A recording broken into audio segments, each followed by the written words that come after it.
Hey Team DSF, this is your girl Tanaya-Marcia Silhouette, and I'm doing my weekly business training. What I wanted to talk about this week is something I was talking a little bit about with one of my business partners, following up, right? Your follow-ups, those are very important. When you share the business with people, you connect with them, you show them a tool, and then you do an event, and now they have all the information to make a decision. And then after that, what you do is you follow up. And you keep following up with your prospects until they decide on what they want to do. So we always say following up is important. But one of the things that when we talk about follow-up, we usually just speak about like the connecting part, which is like, hey, you check on them, make sure you're genuine, ask how they're doing, blah, blah, blah, and then you try to resolve their concerns. But one of the things that I was talking to my business partners about is the other side of that. Because like we say, you should be genuine with them. Part of being genuine and real is how they perceive you. They're going to know if you're BSing them because they're watching you even when you're not directly following up with them. So what I want to talk about and focus on tonight is more about how you're perceived. What is your brand? We start hearing things from top leaders that are saying like people aren't going to join your business because of whatever your opportunity is. Before all of that, they're going to decide if they want to even join you, right? You might be wondering why, if you have this amazing business opportunity, why some people say no. It might not even be anything wrong with it. It might not be that they don't like the product or they don't like the opportunity or they don't think they need it. They might not want to join you because of who you are or how you present yourself. So when you're following up with people and they blow you off or they still haven't made a decision, it might actually be because of you. It might be because of how they perceive you or how you present yourself as a business person or how you present yourself as a person in general or what you're doing or what you're not doing, right? So if you tell somebody, okay, I have a business opportunity, and they never see you out doing your business, then why would they want to join your business, So you say, okay, I own this business. I'm doing this. I'm making money. You might not tell them how much you're making, but they know that you're doing this, even if you're new. But then they never see you do the business. That's probably why they're not joining your business, right? So what does your brand look like, okay? If somebody told me they are a business owner and they do hair, and then, their hair looks crazy, are you going to let them do your hair? If somebody says that they're a fitness professional, they're a personal trainer or whatever, or they're in the health and wellness industry and they're not healthy. Like, I'm not talking about major diseases or whatever. I'm talking about if you're a personal trainer and you're fat, do you think that somebody's really going to let you train them? Probably not. If you say that you own a business and they never see you doing your business, they never see you like, okay, you're in network marketing, right? Do you ever attend events? Do you ever host events? Do you ever present at other people's events? Do you ever talk about the products that you have? Do you ever use the products? Do they ever see you take the products? Do they ever see you doing anything to build your business? So we all have social media, right? We all, 9 times out of 10, have some kind of social media, and I'm not saying like flood your social media. Please don't do that. Please don't, because now you look like you're spamming. But if you're on social media, right, and they never see you attending events that have anything to do with your business, you might be a private person, but if you're publicly posting about other things, right, they never see you go anywhere. They never see you network with other professionals in your industry. They never see you out presenting. They never see you building your business, but you're in network marketing. Like, that's what we do, right? So because of our industry, because that is what we do, that's usually something that we publicize. That's usually what network marketing professionals do. Even if it's not your full-time job at the moment, even if you still have a 9 to 5, right? I have a 9 to 5 still. I am not a full-time network marketing. I can't say I don't live. My primary stream of income right now is not yet my network marketing business.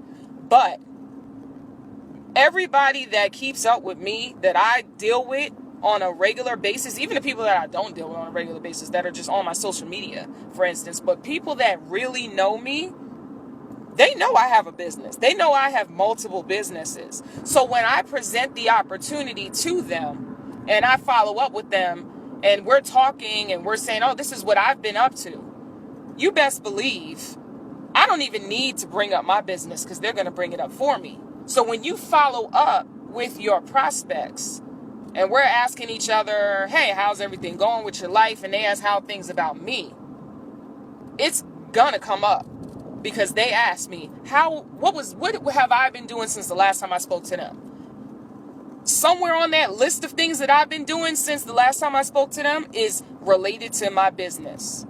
So it's not going to be a forced conversation. They can't say, oh, all you talk about is your business, because that is part of my lifestyle, my daily actions. My business I will always do something related to my business every day. So my follow-ups are genuine. My follow-ups always include my business, and it also includes my life. So when you talk to me, I'm going to mention it, because you got to understand, I think sometimes we forget, like when we've been in this business for a little bit, we forget how people think that have no idea what network marketing is or understand how it works. And we get upset and say, oh, they don't understand, what you need to do and blah, blah, blah, blah, but they've never done it before. So when they're looking at you, if you've never even demonstrated what incorporating this business into your life really requires or how to do it, then they're going to be like, you say you have this business, but I think it's fake because I never even see you do it. I never see you. How do you make money? You don't go anywhere. You don't talk to people. How are you getting these business partners? Like, is this a scam? Like, I don't even see you doing anything related to your business. I don't understand how you're growing it. How are you growing it when all you do is XYZ? I don't understand. I've never been in network marketing before. What is this? When you follow up with people, are they running from you? Are you nagging them? Like, how do they perceive you? Are you really somebody that you think they really want to be business partners with? Do you really think that these people really want to invest their money into a business and deal with you? Do you really think that? If you really would you want to really invest your money into a business with you, with how you present yourself today? We always should evaluate how we are perceived. It doesn't mean that the way everyone perceives you is correct, but I'm just saying, if you're a reckless person, right, what makes you think that anybody would invest their hard-earned money into a business opportunity with you? If you're reckless, if you're unprofessional, right? So here's one of the things that I have to work on, because I always try to, when I give training, I always look at myself, right? So people don't think that I'm just like, acting like I'm on a high horse or whatever. So I've had some anger issues in the past, right? And I've gotten better. Everybody gets stressed out or whatever. And that is something that I always have to remember when I get frustrated, not to express my frustrations out loud. Because if you don't know me, right, and you happen to walk past me and I'm in the middle of like, oh man, I forgot something, crap, and I start cussing, because I'm from New York and I'm loud and I cuss, and that's the only time you've seen me, you're probably not going to want to join a business with me. You're probably not going to want to put your money into a business with me, because the only thing that you have to go off of is this crazy lady is sitting here cussing in public. So one of my business partners reminds me of that frequently, like, Tanaya, you have to remember, to stop cussing so much, and, don't get so frustrated that you left your pen at the house or something like that. That's just one of the things, like, I let things out because I'm loud like that, but, if I was in a boardroom, or if I was, presenting in front of the room, I'm not going to sit and be like, oh, screw these people, blah, blah, blah. You know how you put your business face on and then you put your personal face on, right? We all have the different faces, especially if you worked in corporate America or the military. Well, here's the problem. Here's the deal. In network marketing, you're always at work. You're at work when you're out in a restaurant. You're at work when you're at the mall. You're at work on Facebook. You're at work everywhere. You know why? Because your database is everywhere. And so how are you really conducting yourself in your so-called personal life? You have to remember that everybody is a potential prospect. A lot of people, they focus on their warm market and they think, oh yeah, my family, they're going to join this business with me and it's going to be great. And then like later down the line, they realize everybody on your team is somebody that you just met or you met within the last, couple years, and your family might not even want to do your business. You know why? Because your family remembers you when you were reckless. Your family remembers all the good and the bad and the ugly about you. But the people that you met in the last couple of years, as you go through this personal growth, they see the good you, the business side of you. They see the opportunity, put that together, they join you. They join your business. Network marketing, yeah, we shared it with you, but honestly, it's the prospect's choice who they decide to join. They don't have to join you. They can decide, I want to join somebody else's team. And that is probably because they see themselves making more money with that person than you. Why? Is it because you don't know anything? Is it because they don't trust you? Is it because they think you're unprofessional? Whatever the reason is, that's their decision. So you have to ask yourself, when you're doing your follow-ups and you're trying to resolve concerns and you're wondering why, I got them to step 1, 2, and 3. They got all the info about the business and about the opportunity, and they still haven't made a decision. They didn't say they had money issues. Why haven't they joined? They probably don't want to join you. Why? I don't know. That's what you got to figure out. Why don't they want to join you? It's because either you are not presenting yourself as a business partner that they want to have, or they don't see you even doing the business. So they're like, what? I don't even understand what it is you do. But I see Tanaya over there out getting it in. She's out at events. She's doing this and that. I don't even see you at the events that she's with, and you're her business partner. What's going on? I don't want to join you. I don't see how you're making money. I want to join that person who's consistent. I want to join that person who seems to have the knowledge, or at least knows where to get the knowledge, because they got those mentors and they're always out there doing big things. I want to join that person. Tanae is always screaming at the ATM, or screaming at, in restaurants, or screaming and yelling and acting unprofessional. I don't want to join her, right? How are you perceived by your database, by your prospects? And let me tell you something, social media, once again, social media. So my mentor, Brandon Cunningham, he said it on a training call, because I'm always on the weekly calls, unless I'm on a plane, right? Right? Because that's what we do as professionals. We get on our training from our multimillionaires who are trying to give us free advice. We get on them, right? So on one of his calls, he said, social media is great.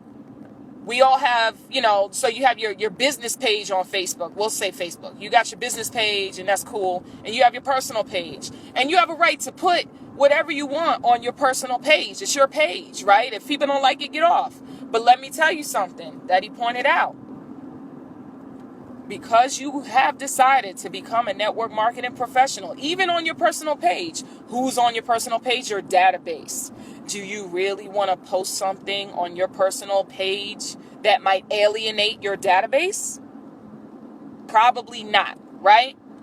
But you can, because it's your right. It's your page. But if you do, just know you might lose some money. I'm not saying you got to be politically correct all the time. I'm not saying anything. I'm just saying, as a business person who should be thinking about how to make money and grow their business, think about things that you're doing that you might want to change to get better results. If you're not yet where you want to be, right?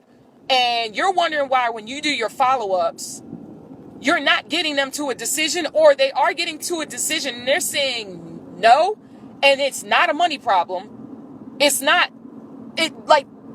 have you ever had a prospect who said they don't want to do the business with you and their reason does not make sense to you? Like, they have the money to do it. They like the products. They like the opportunity, and they still said no. You might want to look in the mirror, because it might be that they just don't want to join you. Then they turn around, right? And they join some other company, or they join the same company under somebody else. It's you. And it doesn't mean that you did anything wrong. I'm just saying something about you or their perception of you, they don't feel comfortable doing it. And that might be their problem or your problem. It might be something you need to change, or it might just be they just have an issue with you. You know, but if it is your problem, if it's something that you need to change, then you might want to think about what that is. Is it because you have anger issues? Is it because you're unprofessional and you're reckless? You know, is it because you aren't consistent with your business? Are you even somebody who they feel they can learn from? Are you a leader in the company? Are you acting like a leader? Do you present yourself as such? Do you attend events? Do you grow your business consistently? Do you do the daily actions? Do you get on the weekly training calls? Do they see you as that person, that leader that can help them get their return on their investment, and then more importantly, build their residual income? Do they really think that you can do that for them? Because if not, they're not going to join your business. They're going to find somebody else who they feel can get them where they need to go. And if that's the case, then you need to fix that about yourself, right? Because that's going to happen over and over again if you don't find out what the problem is with you. So when you're doing your follow-ups and you're not getting results, think about your brand. How are you presenting yourself as a business person to your database in your professional life and in your personal life? And like I said, in the industry of network marketing, your office is everywhere. Your office is your social media, is your restaurant, your job, your outings with your family. Your office is everywhere. Your database is everywhere, and everybody is watching you. As soon as you open your mouth and say, I have a business, you are being looked at by everybody. And that is something that you got to take responsibility for that. That's on you. You can't blame anybody but yourself if you're not getting results. You need to change something. So what does Tanaya need to change? Tanaya needs to make sure that when she gets upset about things, she doesn't scream in the middle of the restaurant or scream out loud in front of people, oh man, crap, and start cussing. That's what I need to work on, because that might be that one prospect, a waitress or somebody walking by who might have wanted to spark up a conversation with me that would lead to the business opportunity being mentioned, but because I presented myself in such a negative way, if I was to bring it up to them, they'd say, well, that sounds great, but I'm not going to do that with you. Because if I miss a meeting, you might scream at me. You might cuss me out. I don't want to deal with that. I'm not giving you my money. But your business partner that's sitting at this restaurant with you, I might take their card and ask them about it later because it sounds great. Guess what? That's not stealing. That if they decide they want to join someone else, that's not stealing. They make the decision who they want to join. They do. And if that person gets them to a decision, that's what it is. And that's your loss for presenting yourself the way you did. So that's a different type of follow-up training that I wanted to give, because I don't think that we talk about that a lot. because especially right now in this whole political environment, with a lot of things going on in the news and stuff, and a lot of stuff that we're posting on social media. And like I said, I'm not saying you can't do anything. What I'm saying is, whatever you decide to do, just know you might alienate some of your prospects, and you might not even know it. You might not realize that they're watching you. And also, if you're not doing your business every day, we all can improve. All right? But if you're not doing your business every day, and to the point where people that deal with you on a regular basis don't even know you have this business, then when you share the opportunity with them, don't be surprised if they don't take you seriously and they don't even want to hear about it. Like, they won't even let you get to the next step with them. They don't even know that it's going to change their life, because they don't even want to hear it from you. Because it's like, how long you been in this business? I ain't never seen you do anything related to that business. Only time I see you is when you're doing something else. I don't want to do that, because how are you even making money? You're probably not making money. You know why? Because you're not doing your business. So why would I join you if you're not even making money? I'm not putting my money into that. I tell you right now, me, Tanaya, if you share the business opportunity with me and I ain't never seen you do that, like, unless you just joined. But if you've been in a business over 90 days and I ain't never seen you do anything related to it at all, and I deal with you on a regular basis, so I see what you do, I'm not joining your business, because I don't even understand how you're doing it. Unless it's some secret type of thing where you do it behind closed doors. Like, I'm going to call BS on that. And I'm going to be like, nah, I'm good. But you know what I will do is I'll go research it after and see who is doing it and get the information from them. You know why? Because why would I put my money into something that sounds like BS to me, that you're not even doing? Like, you're not even taking it seriously. So it must not be that big of a deal. It must not be an amazing opportunity, because if it was, you would be working it. I'm just saying, right? If this thing is the biggest thing since whatever, right? Such a great opportunity, and you're not even growing it, then I'm calling BS on it, right? You thought it was important enough to put your money into it, but you're not even growing it. And let me tell you something. When I first did this business, I didn't do anything for like 3 months. I let my life get in the way. And you know what? It pushed me back a year. Because I didn't take it seriously for those 3 months, it pushed me back a year. And I kept wondering, why is nobody joining my business? Because they didn't see me doing anything. They were like, what is this thing? You're not even doing anything. Then when I started being consistent, and I started doing my part, people started watching me, and people started asking me about what I was doing. Because they saw me like, you're always out. You're always busy. You're always doing something. What is that thing you're doing? And I told them, oh, how would you like the information? Great. So I'm not trying to come at you and sell you. You're asking me for it. I'm going to give it to you. How do you want it? Because they see me doing stuff, and they see me getting results. So that's what I wanted to put out. You know, when you're doing your follow-ups, you got to think about the total picture and how you're being perceived in your brand. So I hope that helped you guys out. You know, leave some comments. Let me know you need to improve your brand. Well, I feel you. I'm always looking at ways to improve my brand every day. I feel you. And right now with me, what I need to start on, in the words of my mentor, Brandon Evans, is keep my anger to myself. So I'm going to end this training there and get ready for these weekly training calls at 8 o'clock and 8:30 and 9, because I am a professional and I don't miss calls. So I'm going to get off so I can get ready for that, and I will talk to you guys next week. Peace.